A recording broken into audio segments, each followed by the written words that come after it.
உபாகமம் 14 அதிகாரம். நீங்கள் உங்கள் தேவனாகிய கர்த்தரின் பிள்ளைகள். செத்தவனுக்காக கீறிக் கொள்ளாமலும் உங்கள் கண்களுக்கு இடையிலே சவரம் பண்ணாமலும் இருப்பீர்களாக. நீங்கள் உங்கள் தேவனாகிய கர்த்தருக்கு பரிசுத்தமான ஜனங்கள். பூமியின் மீதெங்கும் உள்ள எல்லா ஜனங்களிலும் உங்களையே கர்த்தர் தமக்கு சொந்த ஜனங்களாயிருக்க தெரிந்து கொண்டார். அருவருப்பானதொன்றையும் புசிக்க வேண்டாம். நீங்கள் புசிக்கத்தகும் மிருகங்களாவன: மாடும் செம்மறிகாடும் வெள்ளாடும் மானும் வெளிமானும் கலைமானும் வரைகாடும் புள்ளிமானும் சருகுமானும் புல்வாயுமே. மிருகங்களில் விரி குடம்புள்ளதாயிருந்து குடம்புகள் இரண்டாக பிரிந்திருக்கிறதும் அசை போடுகிறதுமான சகல மிருகங்களையும் நீங்கள் புசிக்கலாம். அசை போடுகிறவைகளிலும் விரி குழம்புள்ளவைகளிலும் நீங்கள் புசிக்கத்தகாதவைகள் எவையென்றால் ஒட்டகமும் முசலும் குழிமுசலுமே. அவைகள் அசை போட்டும் அவைகளுக்கு விரி குழம்பில்லை. அவைகள் உங்களுக்கு அசுத்தமாயிருப்பதாக. பன்றியும் புசிக்கத்தகாது. அது விரி குழம்புள்ளதாயிருந்தும் அசை போடாதிருக்கும். அது உங்களுக்கு அசுத்தமாயிருப்பதாக. இவைகளின் மாம்சத்தை புசியாமலும் இவைகளின் உடலை தொடாமலும் இருப்பீர்களாக.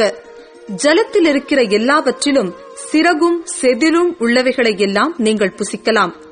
சிறகும் செதிலும் இல்லாத யாதொன்றையும் புசிக்கலாகாது. அது உங்களுக்கு அசுத்தமாயிருப்பதாக. சுத்தமான சகல பட்சிகளையும் நீங்கள் புசிக்கலாம்.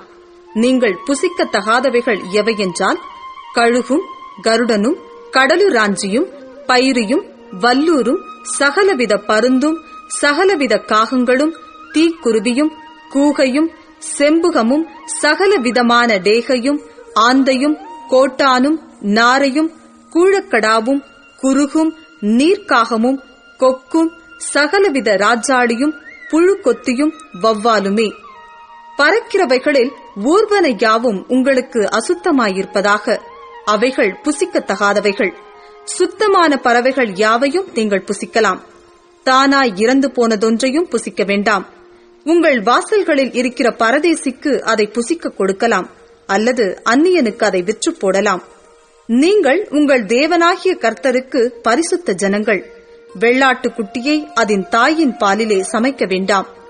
நீ உன் தேவனாகிய கர்த்தருக்கு எப்பொழுதும் பயந்திருக்க பழகும்படிக்கு வருஷந்தோறும் நீ விதைக்கிற விதைப்பினாலே வயலில் விளையும் எல்லா பலனிலும் தசம பாகத்தை பிரித்து உன் தேவனாகிய கர்த்தர் தமது நாமம் விளங்கும்படி தெரிந்து கொள்ளும் ஸ்தானத்திலே உன் தானியத்திலும் உன் திராட்சரசத்திலும் உன் எண்ணெயிலும் தசம பாகத்தையும் உன் ஆடு மாடுகளின் தலையீற்றுகளையும் அவருடைய சந்நிதியில் புசிப்பாயாக.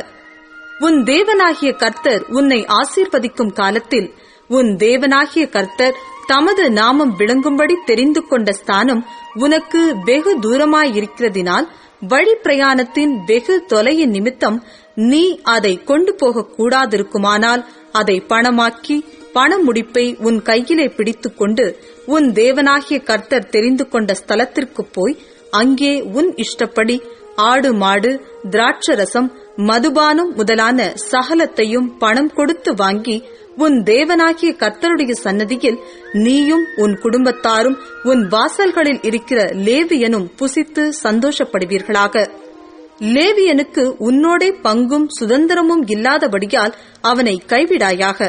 3ஆம் வருஷத்தின் முடிவிலே அவ்வருஷத்தில் உனக்கு வந்த பலன் எல்லாவற்றிலும் தசம பாகத்தை பிரித்து உன் வாசல்களில் வைக்க கடவாய். லேவியனுக்கு உன்னோடே பங்கும் சுதந்திரமும் இல்லாதபடியினால் அவனும் உன் வாசல்களில் இருக்கிற பரதேசியும் திக்கற்றவனும் விதவையும் வந்து புசித்து திருப்தி அடைவார்களாக.